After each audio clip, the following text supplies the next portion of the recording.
Good evening, and welcome to Concordia University for our Q&I, Questions and Ideas Convocation, a series that has had many people come to share conversation with us that surround the great questions, the enduring questions. Tonight on what is eloquence and what is truth, we are honored to bring Gustavo Arellano,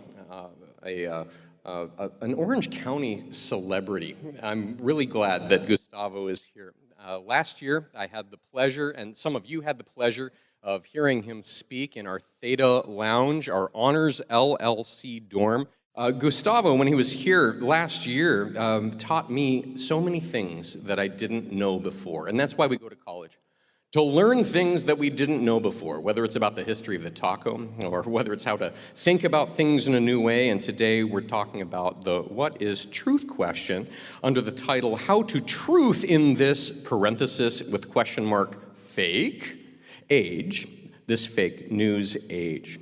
Gustavo Arellano is author of Orange County, A Personal History, and Taco USA, How Mexican Food Conquered America.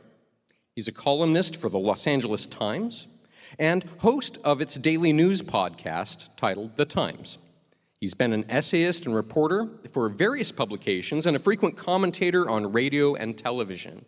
He was formerly editor of OC Weekly, an alternative newspaper in Orange County, California, and he penned the award-winning Ask a Mexican, a nationally syndicated column in which he answered any and all questions about America's spiciest and largest minority. He's here to answer our questions as well, not only in conversation that he's going to prompt with what he presents with us tonight, but as you see mics here at stands, there's opportunity for us to ask him questions afterwards, and so I invite you into conversation with Gustavo Arellano, and I invite you to welcome him to the stage. Thank you all for inviting me. It's really cool for me to be at Concordia. I have lived in Orange County my entire life. I was born and raised in Anaheim. Up until 3 years ago, though, I had never set foot once in Concordia. I always knew about it, but I was wondering, like, what do they do there? What do they learn or what? Now, yeah, it's like, huh, what? Like, I knew Chapman, I knew Cal State Fullerton, I knew all of those. I never knew any students who went there, but it's been great. I have been able, like, since the past 3 years, this is my second time in the space of about a year to speak at Concordia. I appeared on a podcast by two professors here. Well, one, Jeff Mallison, who, of course, left recently.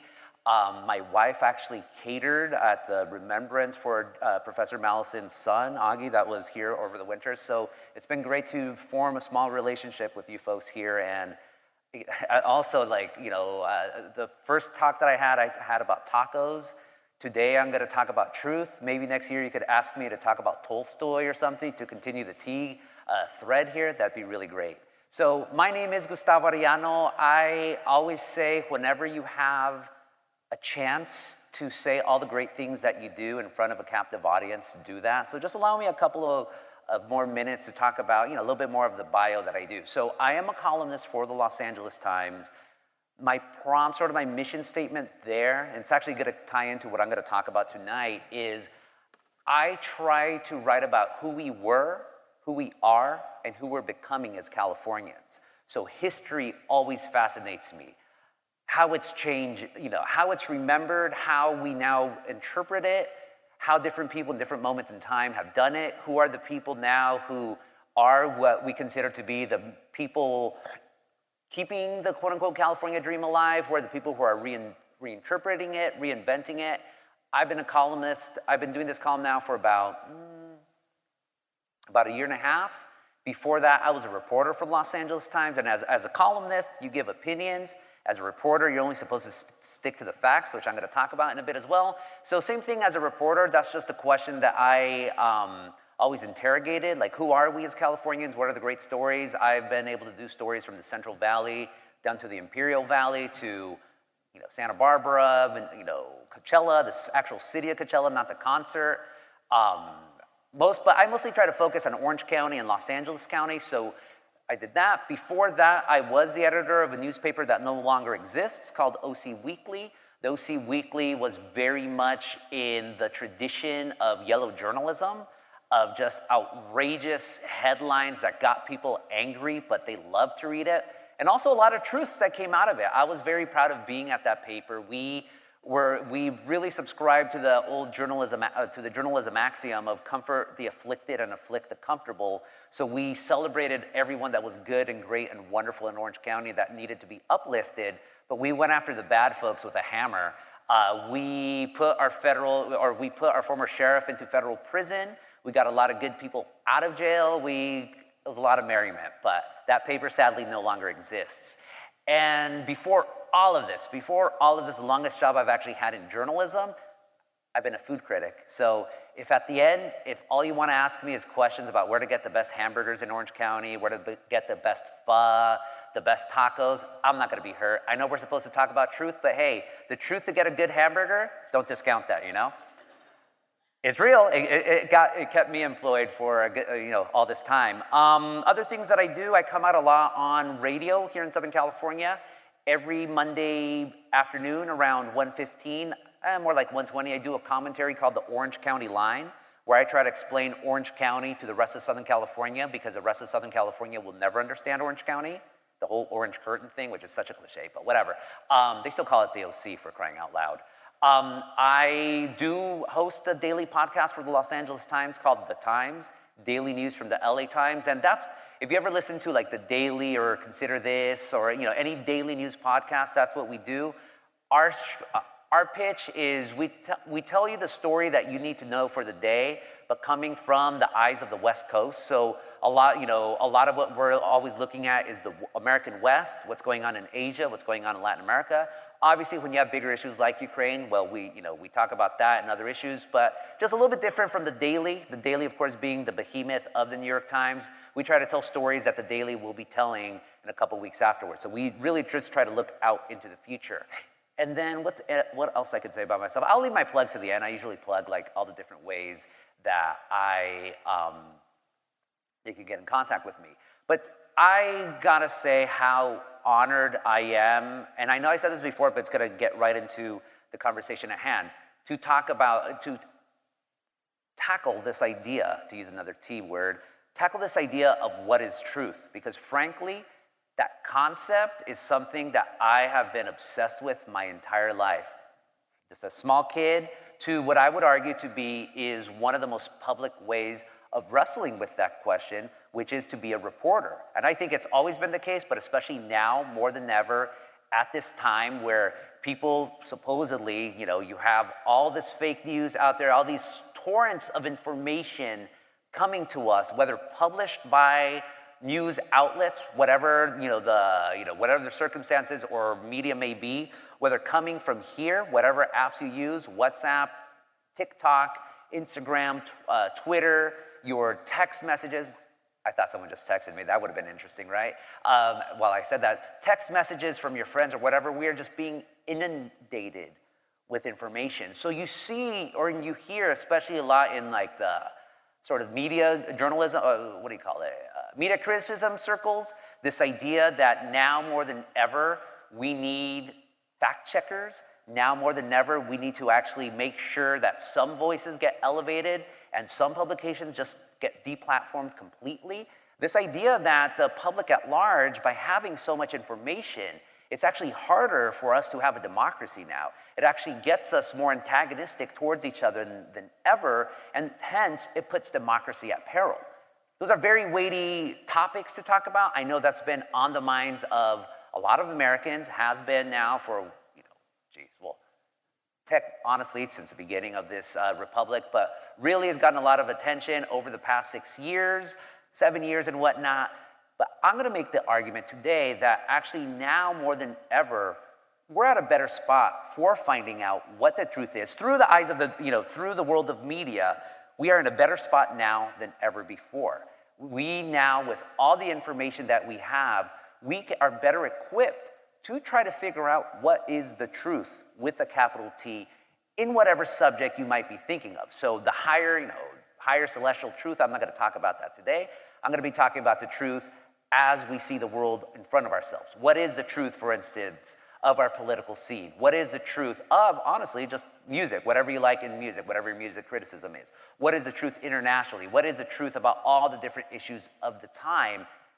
I will make the argument that now more than ever, we are more informed for us to try to figure out what that truth is. And that I would say is what you all need to do. Figure it out. There is a saying in journalism, if your mom tells you that she loves you, go check it out. In other words, do not trust anyone, and I know you're not supposed to say that, but no. Do not trust. Always interrogate. Don't take someone's word for an answer. Research, research, research, and then figure out to your own conclusion. If you are a good human being, if you are somebody who truly is motivated by the truth, if you are truly someone who is motivated by seeking the truth, you will find that truth one way or another. If, on the other hand, you are not informed, if, on the other hand, you do have this mentality, if you already have a self-written narrative and you do not want to be moved from it, it's going to be a little bit harder for you to find that truth, but I do believe with more information, you can.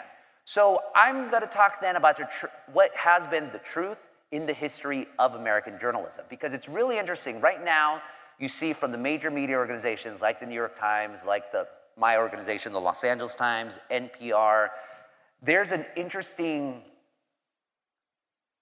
uprising is not necessarily the word. Rumbling probably is going to be the most polite word, because I was going to say the revolution as well, but especially from younger reporters. This idea to, if not practice anymore, at least question the idea of objectivity. And what is objectivity? Objectivity is supposed to be when you are, quote unquote, objective about something. In other words, when you have your own biases and you set them aside and you could truthfully do a story and tell whatever that truth is while setting your feelings aside or your opinions on a particular subject. You have a lot of reporters now saying that we should not do that anymore, that leads to, actually leads to biased reporting, that leads to a harder way to find the truth.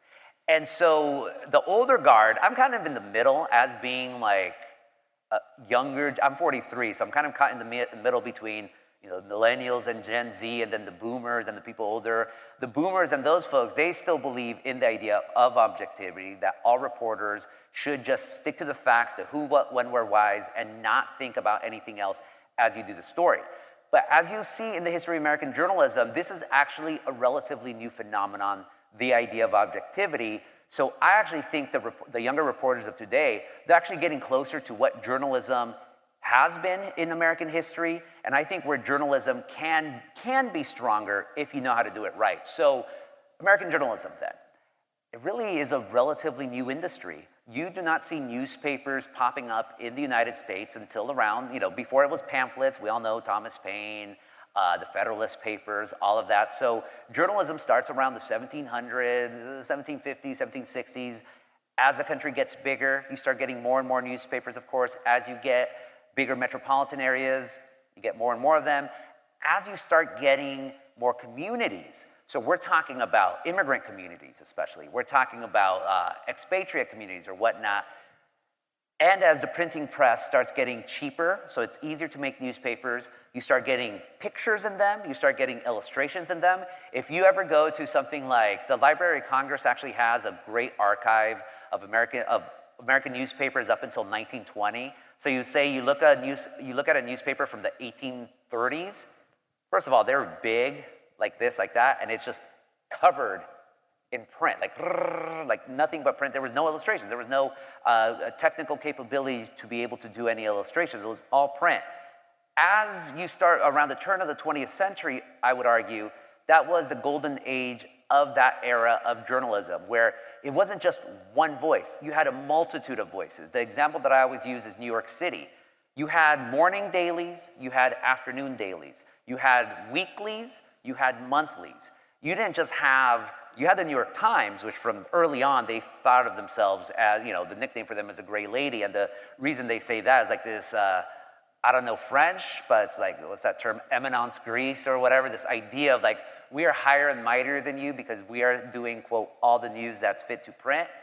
That was the New York Times, but there was also a liberal newspaper. There was a conservative newspaper. There was a communist newspaper. There was a leftist newspaper. And yes, there's a difference between liberal, leftist, communist, socialist, all of that. There was a far-right paper. There was also, Irish papers, paper for Irish communities. There were Jewish newspapers written in Yiddish. There was Chinese papers. There was just this plethora of knowledge, but it was also very segmented knowledge. So the folks who were, the Jewish immigrants who could only read Yiddish, they were only going to read the world through that particular view.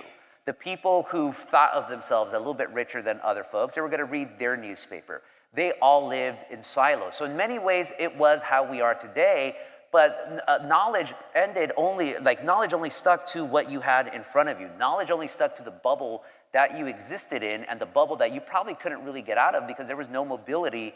There was no mobility and very little interaction between any of them, whether you're criticizing yourself or not. And eventually, as technology starts coming in, as you start seeing radio coming in, the newspaper industry starts dying. People all say newspapers are dead. People have been saying newspapers have been dead since the 1950s, when television started coming in. So these newspapers start shrinking more and more and more.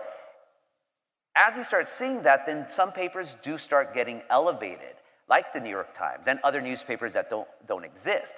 But in that era, you saw also the dangers of what I would say is concentrated journalism, which in other words is one voice that is louder than the other ones, that more people read because either there's more circulation or they have more of a reputation as being the truth. The most notorious, and a lot of the times these were newspapers run by folks who news was not their main reason for running newspapers. Power was. You see a lot of the old, the most notorious example locally is the Los Angeles Times. The Chandler family, they basically ran the LA Times to become rich. They using their newspaper, the whole reason, arguably, we have Southern California today where we're importing water from, Northern California to get this, what used to be semi-arid land to be into the paradise that we're at today, is because the Chandler family pushed for it.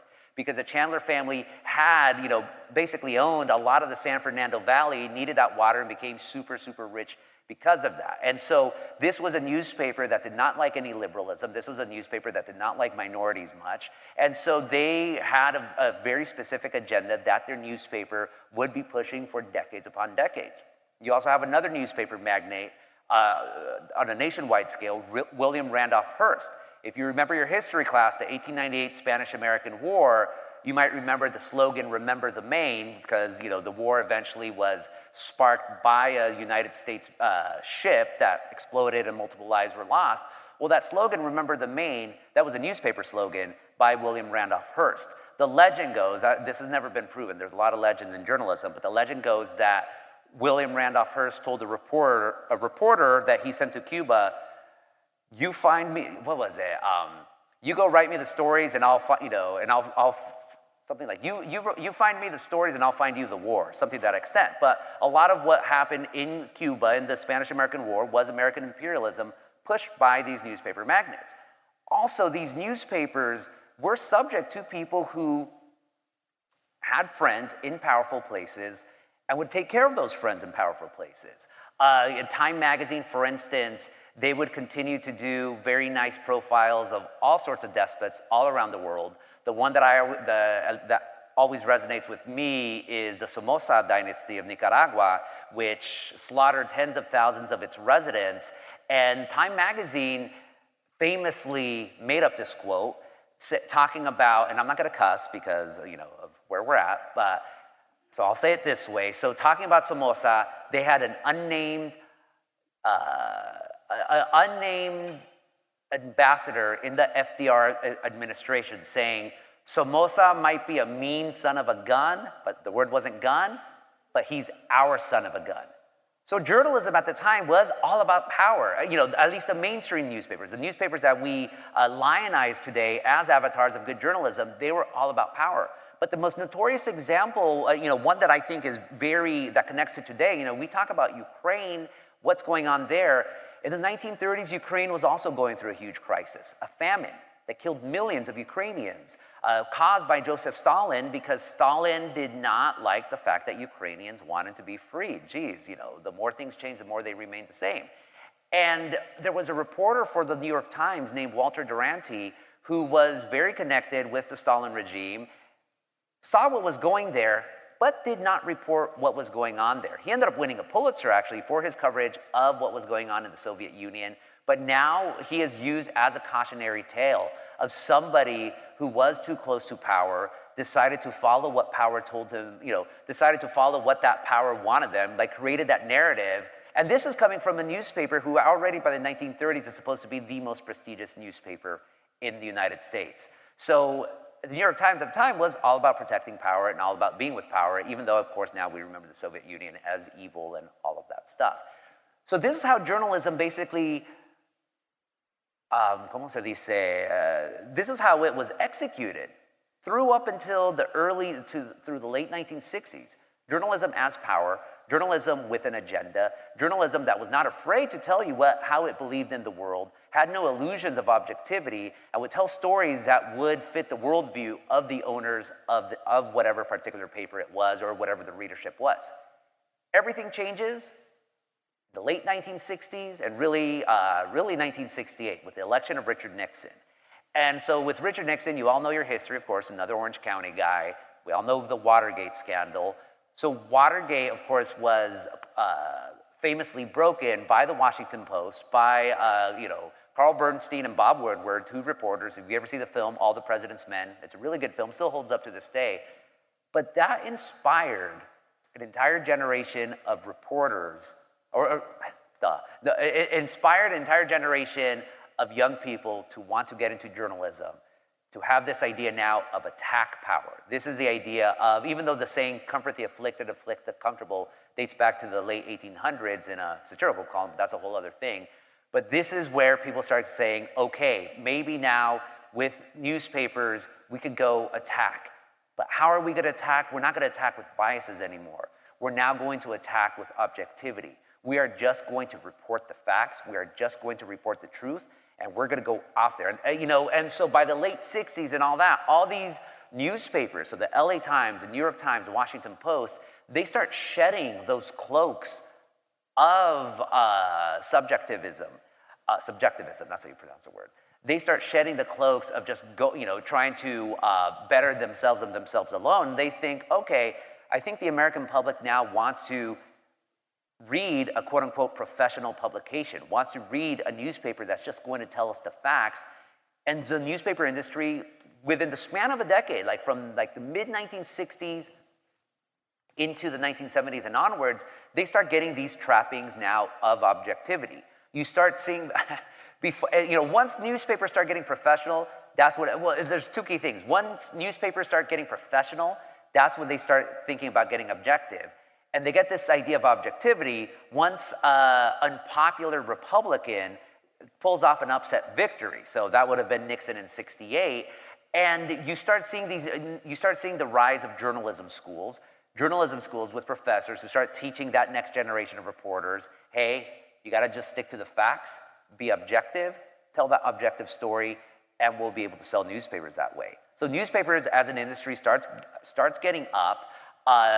And also, a very interesting thing, newspaperdom becomes professionalized. Before, if you're a reporter, I don't know if you've ever heard the saying, an ink-stained wretch. That was kind of true. Being a reporter was a lowly profession, mostly men, mostly drunks, mostly working long hours and just street level, not getting paid much at all, fighting people basically. Once you start getting into journalism school, as you all know, with a college degree, you can make more money and the industry starts getting more professionalized, and also the idea of start getting more objective and make that happen. So the LA Times all of a sudden becomes more, objective. New York Times starts getting objective. Post, all these daily newspapers, and there is a market for that as well. But now the media is getting more and more consolidated. So just again, the danger of having few voices. A lot of these mainstream organizations, we're human, so we're fallible. And also the newspaper, before, when you had all these different voices, at least okay, at least my community is going to be reported on one way or another. I'll be able to read my story somehow. All those ethnic newspapers, for the most part, start falling away. All these daily newspapers, they start getting elevated in voice and in power again, even though now it's supposed to be objective, but you're missing entire stories of communities. The newsrooms are not diverse. So even though they're saying, we're telling you how our community is, we're telling you the truth of these communities, how much truth can there be when you're missing out on millions of people that you're supposed to cover? I'll use the example of Los Angeles Times again. The Los Angeles Times, by the 1980s, was, if not one of the biggest newspapers in the United States. It still is as an organization, but it had a huge, huge power, except they were not doing stories about the black community. They were not doing stories about Latinos. When they would do these stories, they would get them terribly, terribly wrong. There was a notorious example, we hear right now, there's a lot of news about, crime rising in Los Angeles, people going up to houses, knocking on doors, robbing people, following people or whatnot. There was a wave like that also in the 1980s in Los Angeles. Well, the Los Angeles Times described the 710, so apparently, according to the story, with the sources being unnamed police officers unnamed law enforcement officials from Los Angeles Times, black individuals from Long Beach, Compton, sort of southern Los Angeles, they would take the 710 freeway to go up to Pasadena and wealthier, wider communities, and then come back. And so the LA Times, in the story, called the 710 freeway the Nairobi Express, which is just terribly, terribly offensive. The African-American community just got incredibly upset and angry. It's like, even back then, people were offended by it. Now, there's no way you could get away with it, but this was the problem with news and media. Once you start getting into these professional silos, once you're no longer being connected with the population at large, you no longer know what the truth is where you live. You have your idea of the truth, but it's such an insulated truth that ultimately it's a harmful truth. And this continues really up until the 1990s, and all of a sudden you have this new thing called the internet. And to this day, you have media organizations, even though we're all on TikTok, even though we're all having our podcasts and we all live and die by Facebook, but are still pretty resentful of the internet for ruining the good gig that we had being a monopolistic power on what information is and being the arbiters of truth, being the arbiters of what people should believe in their own communities. Basically, if it wasn't in the paper, it didn't exist. I'm assuming almost all of you students are what's called digital natives. In other words, you have lived in a world where there's always been internet. Those of us who are older, we still remember when that wasn't the case. We still remember when that weird dial-up modem thing, if you even know what a dial-up modem is anymore, we remember that. So I still remember, for instance, when I first found out about Yahoo, which nobody cares about Yahoo anymore. I still remember when one of our interns taught me about something called Facebook and how to use it. I still remember when Yahoo would use Google, not the other way around. And I also remember the first time I started reading something called blogs. And blogs, almost immediately, the mainstream organizations, media organizations started dismissing them.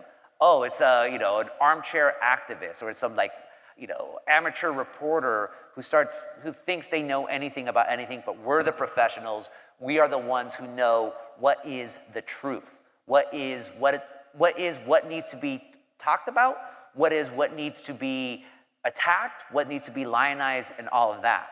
But I remember early on thinking, this could be really great if people start telling their stories, if people start finding out, telling their truths, telling their communities, their own achievements or whatnot, that could be something very powerful.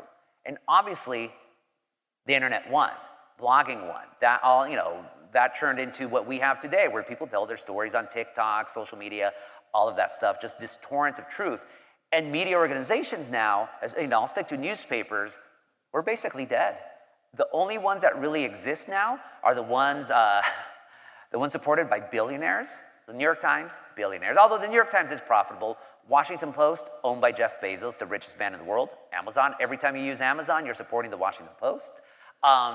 We are owned by a doctor, the LA Times, Dr. Patrick Soon-Shiong, who bought the LA Times because he viewed it as a community, a community pillar. He understands the importance of news.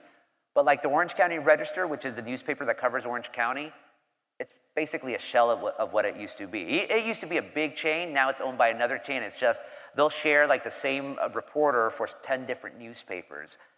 Oh, someone's calling me right now, one of my colleagues. And then just in local news, it's dead. It used to be that newspapers, every small town had a newspaper. Every small town had a constellation of newspapers. I'm not talking about the days of like the ethnic press in New York that I talked about earlier. I'm talking about small towns. Like here in Orange County, Irvine had a newspaper.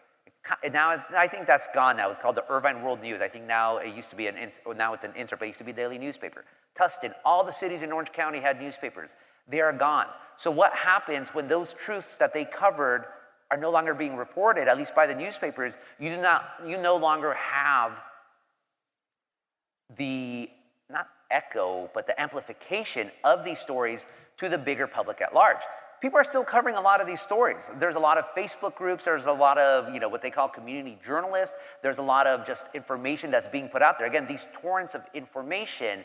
And I think that is something that's great and that we should all take advantage of. And I think with that, that's where we can find whatever truths are there and whatever subjects there are. I mean, there's news, and now especially with newsletters, newsletters is interesting because now it's almost like we're, ¿cómo se dice? We're going back to where we started from, because if Thomas Paine and the Federalists were sending out pamphlets and newsletters like that, now we're doing newsletters through Substack, through MailChimp. I have a newsletter as well, of course, so I use MailChimp, it's free, and all of that. And so now you can subscribe to almost your entire worldview and just have it presented, get an app, find it like that, and you just get all the information you could possibly want. So now there's there's truths all over, all around you to consume. But this is the danger that I see, and this is how I think we can you can be set free by the truth. The problem is, and this is human nature, this is not a liberal Republican thing, this is not an American thing, this is just human nature. We like echo chambers. We like to see ourselves validated almost from our waking day. We're narcissists. As humans, we are narcissists. So we like to be validated. So we like to hear what we want to hear. We like to see what we want to see. We want to play video games, whatever we want to play or whatnot. So this is where these echo chambers come in. This is where you do have people who don't believe certain things. The other people are like, what on earth are you talking about? This is where you do have people say that, the January 6th election was stolen. This is where you do have people say that, COVID-19 is actually, it's interesting just to read all these different things. On one hand, it was created in a lab by the Chinese. On another hand, it was created by Americans to go after Chinese and Persians. On another hand, it was actually just a bat, in a wet market in Wuhan. On another hand, coronavirus has always been around us and it just all of a sudden just popped off. Or like what my dad used to believe, coronavirus, we were all born with coronavirus, and because we're all sinners, now it just popped up. So that's what my dad believed, and you know why? Because he heard it on a radio show in Spanish. So truths, all around us there's truth, and we will latch onto the truth that most applies to us. I cannot blame people for that. Again, this is human nature. This is absolutely human nature. So I don't have scorn for people who do believe in conspiracy theories. I do not have scorn for people who believe things that I don't believe in. But this is a challenge, and we're all going to have our truths and whatever it is, but this is a challenge that I would put to everyone, and it's something that you have to be brave in, and I just don't see enough. Again, this is also human nature. I'm not going to say we're cowardly by nature, but there's a reason why we consider courage to be a virtue, because we are not inherently born with it, and we do not try to seek at it. But if we all want to find the truth, if we all want to know what is the truth about something, we need to interrogate that truth. And you are not going to interrogate by living in your echo chambers, in your echo bubbles. You're going to have to read and consume as much news as possible on whatever subject you have, and just get at it and just, figure it out for yourself. So I'm going to elaborate a little bit more, but I'm going to show you 3 examples of just what I mean by living in echo chambers. But if you go into these different echo chambers, these different versions of the truth, you can get to what the actual truth is. And that's the other thing. Before I get into it, I don't think most people want to know what the truth is, because again, we're far more comfortable We don't want to know what the truth is with a capital T because we're far more comfortable with our idea of the truth with a small t. So I'm going to give you 3 examples of echo chamber journalism featuring, oh, there's the first one right there. So this is something that I teach in my Journalism 100 class at Orange Coast College, right up the street. Is it up the street? No, up the freeway, 405, take off Fairview, that's where I'm at. Talking about a gentleman named Richard DeVos, who died a couple of years ago.